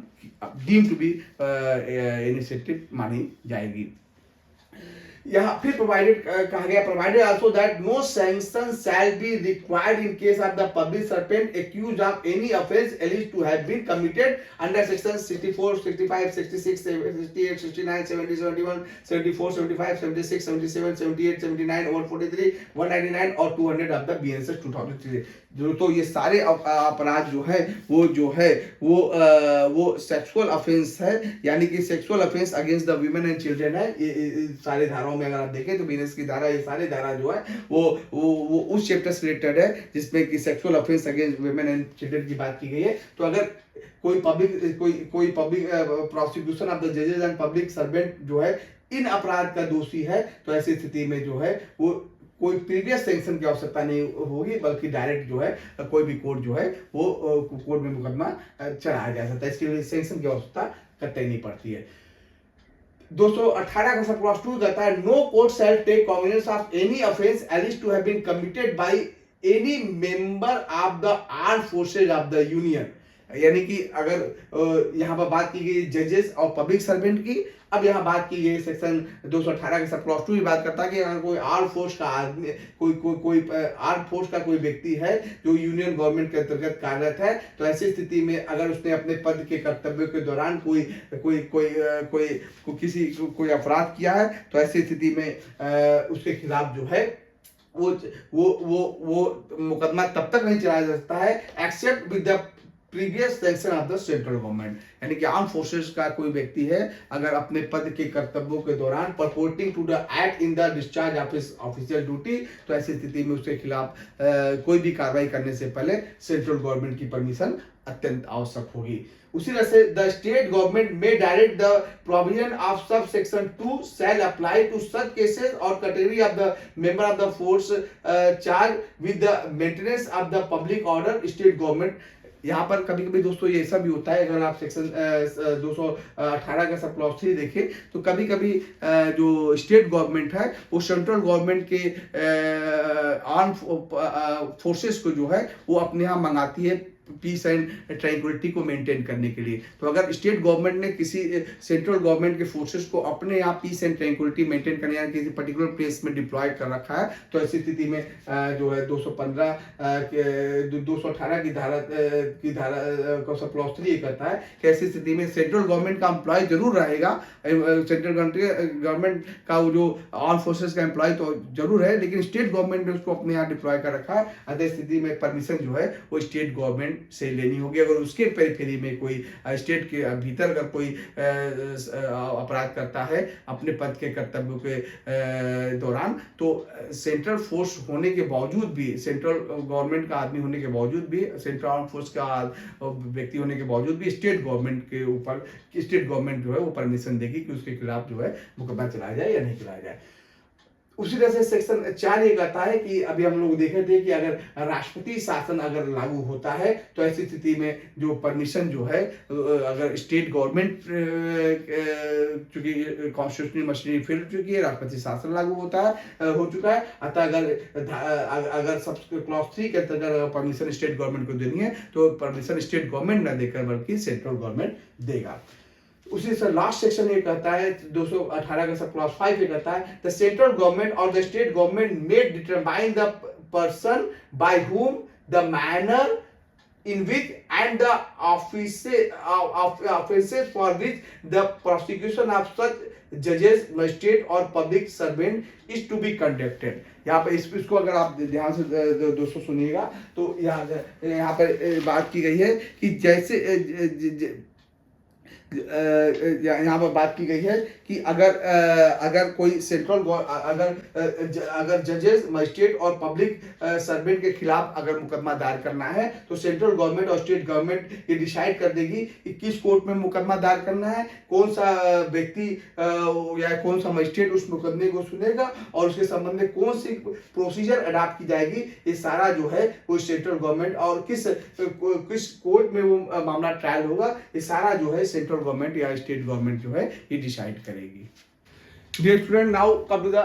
section 219 which talks about the prosecution for offences against marriage। यानी कि अगर विवाह के विरुद्ध अपराधों के लिए अभियोजन कहाँ किया जाएगा, इस संबंध में सेक्शन 219 बात करती है। क्लॉज 1 स्पष्ट है, no court shall take cognizance of an offence punishable under section 1 to 84 of the BNS 2023। यानी कि कोई भी ऐसा ऑफेंस है जो BNS की धारा 81 से 84 तक के बीच में आती है। अगर आप धारा 81 से 84 तक देखें तो धारा 81 से 84 तक बात की गई है ऑफेंसेस रिलेटेड टू मैरिजेस। 81 में अगर बात करें तो inducing believe of lawful marriage की बात की गई है। 82 में बाइगमी की बात की गई है। Bigamy means marriage again during the life time of husband और वाइफ। 83 में बात की गई मैरिज सेरेमनी फ्रॉडुलेंटली गॉन। 84 में बात की गई इंटाइसिंग और टेकिंग अवे और detaining with criminal intent of married women. यानी 4 सेक्शन ऐसे है जो कि वैवाहिक अपराध के संबंध में प्रावधान करता है। तो अगर इस चारों सेक्शन के अंतर्गत अगर कोई भी कोर्ट जो है संज्ञान तब तक नहीं लेगा except upon a complaint made by some person agreed by the offence. वही व्यक्ति कोर्ट जाएगा जो एग्रीड है। यानी कि पति या पत्नी में से कोई एक व्यक्ति जो है इस सेक्शन 219 में जो है वो कोर्ट जा सकता है। जो एग्रीड पार्टी है वही कोर्ट जाएगा। उसके अतिरिक्त कोर्ट सुमोटो यानी किसी व्यक्ति के कहने पर कभी भी कंप्लेंट के ऊपर नहीं सुनेगी या कोर्ट सुमोटो भी एक्शन नहीं लेगी। एक्शन तभी लेगी जब एग्री पार्टी जो है वो सेक्शन 81 से 84 का मामला है तो एग्री पार्टी के ही कंप्लेंट पर कोर्ट जो है एक्शन लेगी, अदरवाइज वो एक्शन नहीं लेगी। लेकिन यहाँ पर प्रोवाइडेड दैट में कहा गया है कि इन जो क्लॉज 1 का अपवाद है यानी कि एग्री पार्टी के अतिरिक्त कोई और व्यक्ति भी जा सकता है, इसकी बात प्रोवाइडेड डेट में की गई। जिसमें अगर आप सेक्शन ए में देखें 290 का सब क्लॉज ए का ए देखे where such person is a child, जहां एक ऐसा व्यक्ति जो कि चाइल्ड है, child means below the age of 18 years और इज ऑफ अनसाउंड माइंड, या व्यक्ति मानसिक रूप से स्वस्थ नहीं है और is having intellectual disability requiring higher support need, उस व्यक्ति की हायर सपोर्ट की आवश्यकता है और इज फॉर सिकनेस, वो व्यक्ति गंभीर रूप से बीमार है और इन्फर्मिटी, वो व्यक्ति जो है वो कमजोर है और जिसके कारण जो है unable to make a complaint, जिसके कारण वो कंप्लेंट दायर करने में सक्षम नहीं है और इज अ वीमेन, वो व्यक्ति जो है वो महिला है जो who according to a local custom and manners ought not to be compelled to appear in public। कोई ऐसी या ऐसी स्त्री है जो स्थानीय रूढ़ियों और रीतियों के अनुसार लोगों के सामने आने के लिए विवश नहीं की जानी चाहिए। यानी कि ये पर्दानिशीन स्त्री है जहाँ जो कि ज़्यादातर वो पब्लिक में नहीं आती है। तो ऐसी स्थिति में अगर ऐसी स्त्री है जो पर्दानिशीन है तो ऐसे लोगों के बिहाफ पर कोई अन्य व्यक्ति न्यायालय की अनुमति से कंप्लेंट दायर कर सकता है। यानी कि leave of the court make a complaint on his behalf. इन व्यक्तियों के बिहाफ पर जो है वो कोर्ट की परमिशन से कोई भी कंप्लेंट दायर कर सकता है। सेक्शन 290 का सब क्लॉज 1 का अगर बी देखे, where such person is the husband, जहां एक ऐसा व्यक्ति है जो कि पति है and is serving in any of the arm forces of the union, यानी संघ के ऐसी सेवा में है जो कि मिलिट्री या आर्म फोर्सेज संबंधित है और under condition which are certified his commanding officer as precluding him from the obtaining leave of absence to enable him to make a complaint in person। दोस्तों इसे ऐसे समझिए कि अगर कोई व्यक्ति ऐसा है जो कि अपनी पत्नी के खिलाफ कोई परिवाद दायर करना चाहता है मैट्रिमोनियल ऑफेंसेस का, लेकिन वो व्यक्ति ऐसा है जो कि संघ के सशस्त्र बलों में वो कार्यरत है और ऐसी जगह पर है, यानी वो किसी ऐसी परिस्थितियों में ऐसी सेवा कर रहा है जिसके बारे में उसके कमान ऑफिसर ने ये प्रमाणित किया है, यानी कमांडिंग ऑफिसर ने ये सर्टिफाई कर दिया है कि उसके कारण उसे परिवाद कर सकने की अनुमति, छुट्टी प्राप्त नहीं हो सकती है, उसे छुट्टी नहीं दिया जाता है जिससे कि वो वहाँ जाकर जहाँ वो पत्नी रह रही है या जहाँ वो खुद रह रहा है वहाँ जाकर परिवाद दाखिल कर सके। ऐसी स्थिति में पति ने अगर किसी अन्य व्यक्ति को इस संबंध में अथराइज किया है तो वो व्यक्ति जो है वो पत्नी के खिलाफ परिवाद दायर कर सकता है। यानी कि सशस्त्र बलों का कोई ऐसा व्यक्ति जो इन पर्सन कोर्ट में आकर परिवाद अपनी पत्नी के खिलाफ दायर नहीं कर सकता है, वो अगर अथराइज करेगा तो कोई दूसरा व्यक्ति जो है वो दायर कर सकता है परिवाद। सेक्शन 219 का सब क्लॉज 3 ये कहता है कि where the person agreed by an offence punishable under section 82 of the BNS 2023 is the wife.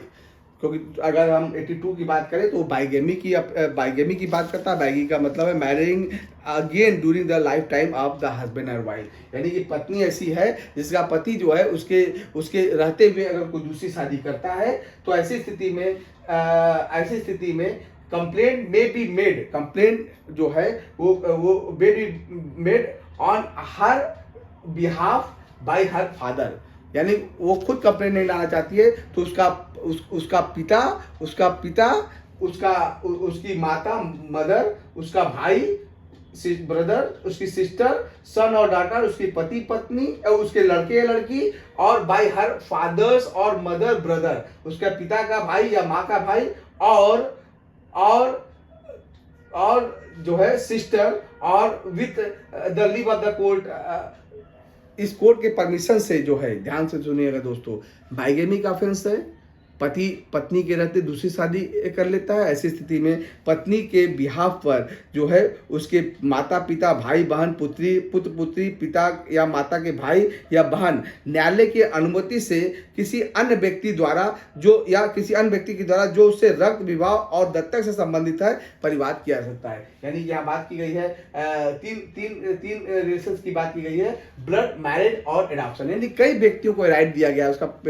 पत्नी का जो है पिता वाद ला सकता है, माता वाद ला सकती है, भाई बहन, उसके पुत्र पुत्री या कोई और व्यक्ति जो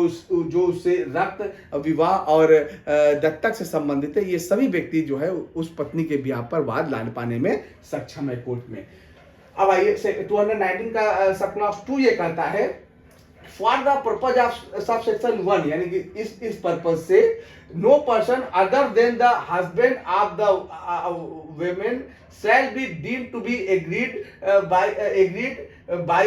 any offence punishable under 184 of the BNSS। अगर 84 की बात करें तो 84 बात करता है इंटाइसमेंट और टेकिंग अवे और डिटेनिंग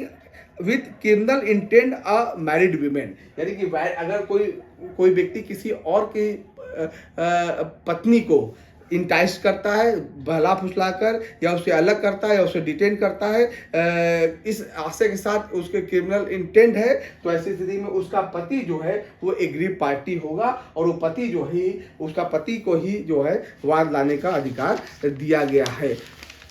वाद दिया गया है। परंतु यदि यानी वाद लाने का अधिकार दिया गया है। अब आइए सेक्शन 219 का सब क्लॉज 3 ये कह रहा है, when in any case falling under clause A1A the complaint is sought to be made on behalf of a child or a person of unsound mind by a person who has not been appointed or declared guardian। यहाँ पर दोस्तों बात की गई है कि अगर आप देखें तो यहाँ पर बात की गई है गार्जियन कि अगर कोई व्यक्ति जो है किसी व्यक्ति जो है वो कोई ऐसी व्यक्ति है जो 18 साल से कम आयु का व्यक्ति है, या फिर कोई व्यक्ति अनसाउंड माइंड का है, या फिर की ओर से, तो ऐसे व्यक्ति की ओर से कोई और व्यक्ति परिवाद कर सकता है जो सक्षम प्राधिकारी या अवयस या पागल के शरीर का संरक्षक नियुक्त घोषित नहीं किया गया। दोस्तों यार अगर आप ध्यान देखेंगे तो इसको हम ऐसे समझ सकते हैं कि सेक्शन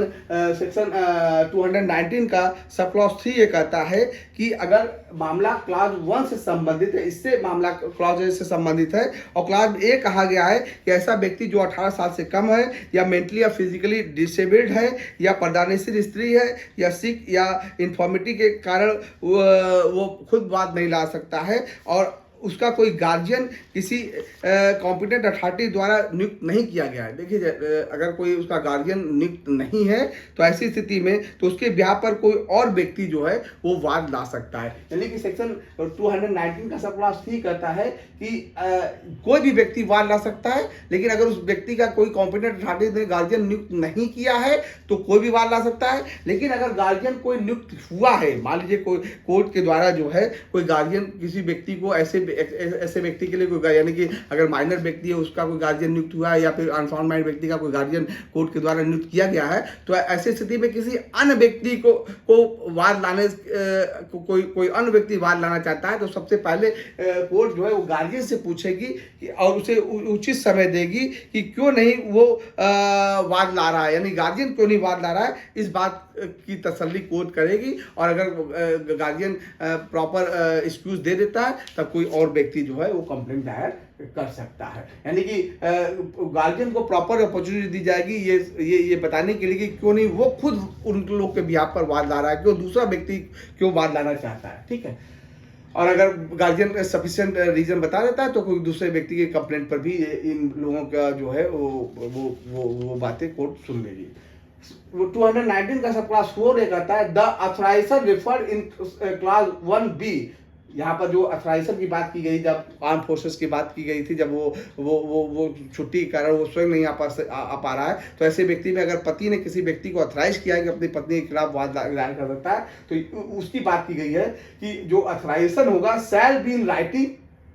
वो हमेशा जो है वो अथराइजेशन जो है वो लिखित में होगा, शैल बी साइन और साइन किया जाएगा, और साथ ही साथ attested by the husband and counter sign by his commanding officer, यानी उसके कमांडिंग ऑफिसर के द्वारा जो है वो काउंटर साइन किया जाएगा, तभी वो जो है वो ऑथेंटिक अथराइजेशन माना जाएगा। और इसी अथराइजेशन के आधार पर कोई दूसरा व्यक्ति जो है इस पति के बिहाफ पर उसकी पत्नी के खिलाफ कोर्ट में परिवाद दायर कर सकता है। यहाँ पर सेक्शन 219 का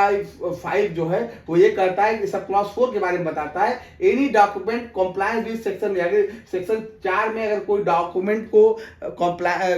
को अथराइज किया, यानी पति ने किसी व्यक्ति को अथराइज किया है इन राइटिंग और अटेस्टेशन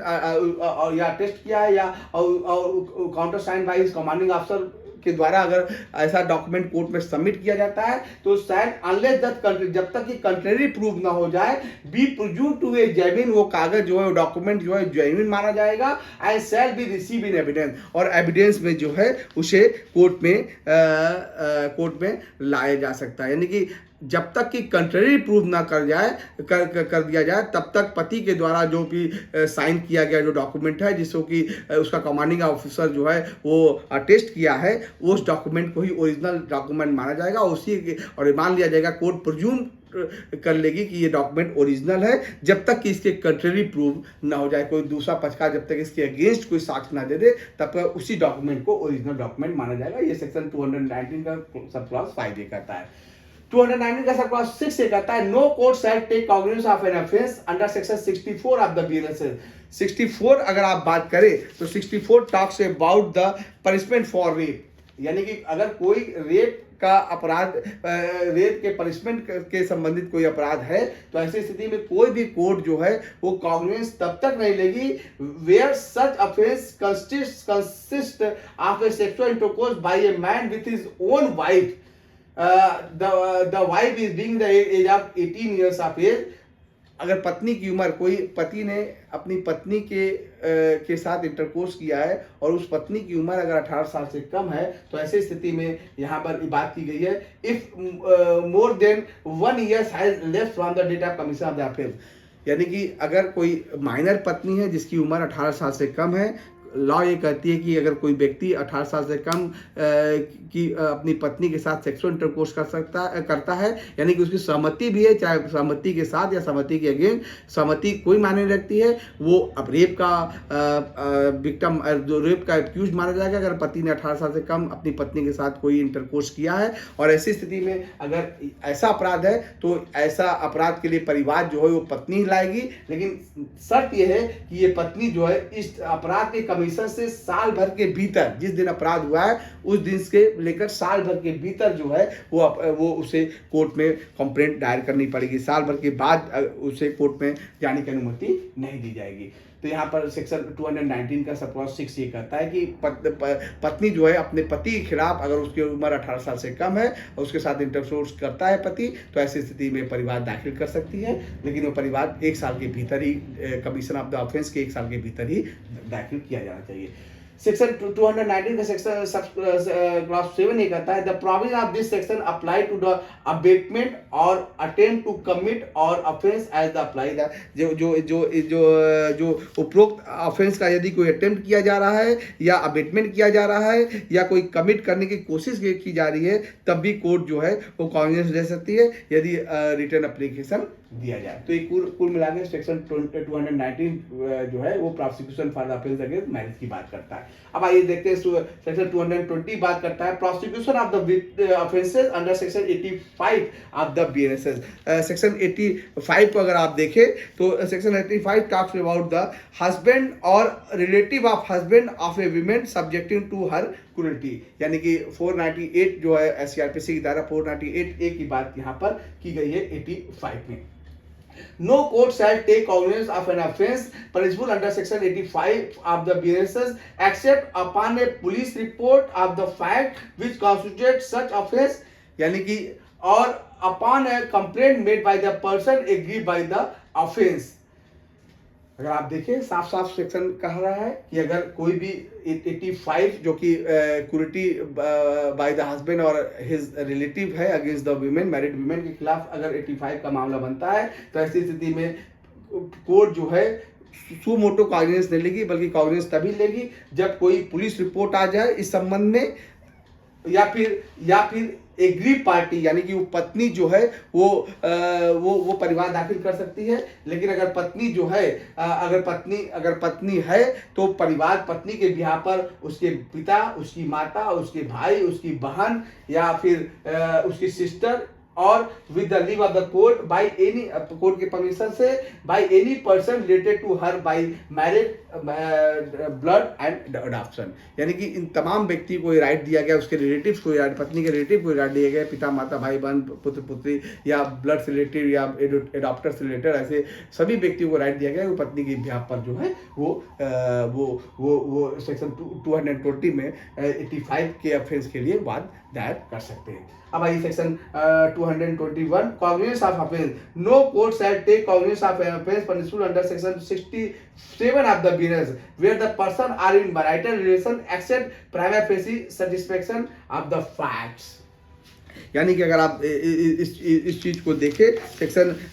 221 बात करता है कि अगर मैरिटल रिलेशनशिप का कोई मामला है तो ऐसे मामले में कोर्ट के पास पावर नहीं है, यदि वो खुद ही ऐसे कि कोर्ट के पास पावर नहीं है, खुद ही ऐसे मामले का संज्ञान ले सकता है जब तक कि वाइफ रिटेन में कंप्लेंट नहीं दे देती है और ये प्रूव नहीं कर देती है कि सच में ऐसा कोई अपराध किया गया है, तब तक कोर्ट जो है 67 बीएनएस की धारा के अंतर्गत कोई संज्ञान नहीं ले सकती। ये बात जो है वो सेक्शन 221 में बताई गई। अभी इसी का condition requisite for initiation of the proceeding का जो लास्ट सेक्शन है, section 222, which talks about the prosecution for defamation. Defamation के लिए अभियोजन की कार्रवाई कैसे की जाएगी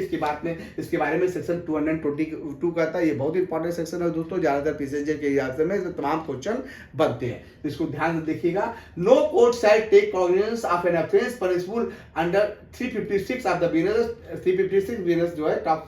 about the defamation except upon a complaint made by some person aggrieved by the offence. यानी सेक्शन 222 सब क्लॉज 1 साफ साफ कहता है कि डिफेमेशन में जो व्यक्ति व्यथित होगा, एग्रीव्ड होगा, जिसके खिलाफ डिफेमेशन किया गया है, वही व्यक्ति कोर्ट जा सकता है। और जब तक वो व्यक्ति कोर्ट नहीं जाएगा तब तक कोर्ट जो है वो कोई भी कोर्ट जो है स्वतः संज्ञान नहीं लेगी, यानी सू मोटो कॉग्निजेंस या किसी अन्य व्यक्ति के कंप्लेंट पर कोर्ट जो है कोई कॉग्निजेंस नहीं लेगी जब तक कि एग्री पार्टी खुद न जाए कोर्ट। प्रोवाइडेड यहाँ शर्त लगाया गया है कि where such person is a child और इज ऑफ अनसाउंड माइंड और हैविंग, यानी कि अगर आप देखें या पूरा का पूरा ये वाला जो क्लॉज है वही देना है कि अगर कोई व्यक्ति चाइल्ड है, 18 below the age of 18 years है, या फिर अनसाउंड माइंड का व्यक्ति है, या फिर having intellectual disability requiring higher support है, और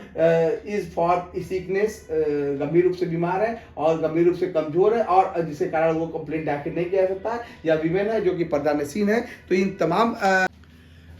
तो अगर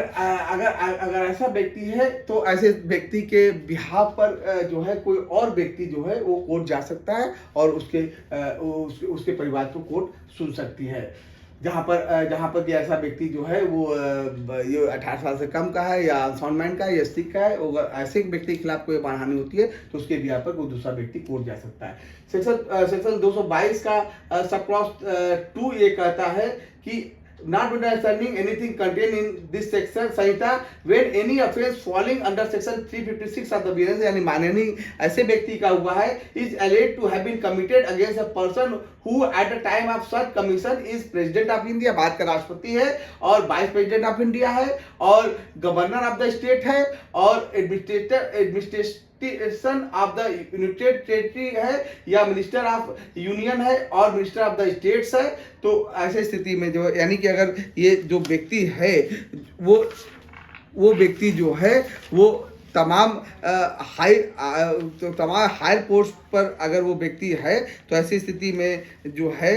इसका कॉग्निजेंस जो है कोर्ट ऑफ सेशन सीधे लेगी। ये कोई कमिट या मेक ओवर नहीं किया जाएगा, सीधे कोर्ट ऑफ सेशन को ये पावर है कि ऐसे व्यक्ति के खिलाफ जिस व्यक्ति ने भी कार्रवाई मानहानि की है उसका सू मोटो कॉग्निजेंस ले सकती है upon a complaint in writing made by the public prosecutor. अगर पब्लिक प्रोसिक्यूटर ने कोई राइटिंग में कोई कंप्लेंट किया है तो सीधे ओरिजिनल ड्यूरेक्शन में ही कोर्ट ऑफ सेशन को ये पावर है कि ऐसे मामले का वो संज्ञान ले सकती है। यानी कि अगर हम लोगों ने अर्लियर सेक्शन में देखा था दोस्तों कि साधारणतः कोर्ट ऑफ सेशन को डायरेक्ट कोई पावर नहीं होती कि वो सू मोटो कॉग्निजेंस किसी केस का ले ले, लेकिन अगर ये मामला राष्ट्रपति, उपराष्ट्रपति या मिनिस्टर्स या यूनियन टेरिटरी के एडमिनिस्ट्रेशन के खिलाफ कोई मानहानि किया है तो वो direct cognizance court of session ले सकती है। सेक्शन 222 का सब क्लॉज 3 कहता है every complaint referred in subsection 2, यानी इस सेक्शन के रेफर जो इस सेक्शन के अंतर्गत shall set for the fact which constitute the offence और is the nature of such offence of such the other particular is give notice to the accused. यहाँ पर सेक्शन 3 में कहा गया है 222 के कि कोई भी जानकारी अगर कोर्ट के पास आती है तो कोर्ट को सबसे पहले ये जानकारी एक्यूज को देनी होगी, उसे नोटिस इशू करके ये जानकारी दी जाएगी और एक्यूज को बता बताया जाएगा कि उसके अपराध की प्रकृति क्या है या अनपर्टिकुलर क्या है, जिसके खिलाफ 356 के अंतर्गत उसके खिलाफ मानहानि की कार्रवाई की जा रही है। यानी कोर्ट को एक्यूज को इस बात को बताया जाएगा कि क्यों उसके खिलाफ मानहानि की कार्रवाई, उसने ऐसा कौन सा कार्य किया, ऐसा क्या पर्टिकुलर दिया है जिसके आधार पर उसके खिलाफ मानहानि की कार्रवाई की जा रही है। सेक्शन 3 कहता है। सेक्शन 4 ये कहता है no complaint under subsection 2 shall be made by the public prosecutor except with the previous sanction. यानी कि पब्लिक प्रोसिक्यूटर जो है वो जो है वो जो है तब तक कंप्लेंट नहीं करेगा जब तक कि वो प्रीवियस सैंक्शन न ले लेता है, या तो स्टेट गवर्नमेंट के द्वारा या फिर सेंट्रल गवर्नमेंट के द्वारा। स्टेट गवर्नमेंट के द्वारा तब वो लेगा यदि व्यक्ति जो है किसी राज्य का गवर्नर है या राज्य सरकार के मंत्री है, यानी यहाँ लिखा गया सेंट्रल गवर्नमेंट तब परमिशन देगी इन case of a person who is और हैज बीन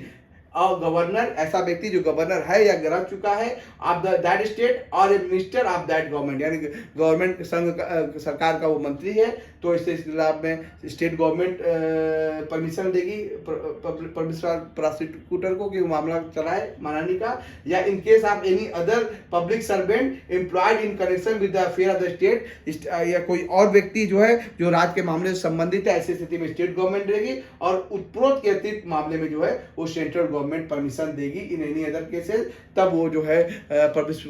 प्रोसिक्यूटर जो है वो मामला जो है मानहानि का इन लोगों के खिलाफ चलाने के लिए सक्षम है।